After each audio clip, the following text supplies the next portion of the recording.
ধন সম্পত্তি নয়, মানুষের জীবনের সবচেয়ে বড় প্রয়োজন হলো মানসিক শান্তি। একটা কথা কি জানো তো, মানুষ ভালোবাসার চেয়ে অবহেলাতে বেশি বদলে যায়।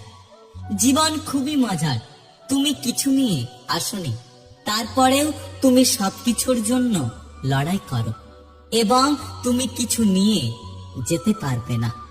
মানুষকে ঠকিয়ে আজ যতই মজা নাও না কেন, সঠিক হিসেব তোমাকে একদিন এই পৃথিবীতে দিয়ে যেতে হবে। আজ পর্যন্ত কেউ ছাড় পায়নি, আর কখনো পাবেও না, কারণ প্রকৃতি তার আপন গতিতে প্রতিশোধ নেয়। পৃথিবীর সবচেয়ে বড় নেশা হচ্ছে মানুষের প্রতি মানুষের মায়ায় আটকে যাওয়া। পরিবারের ইচ্ছে ইঞ্জিনিয়ার, মায়ের ইচ্ছে ডাক্তারে, দাদুর ইচ্ছে উকিল হব, জেঠুর ইচ্ছে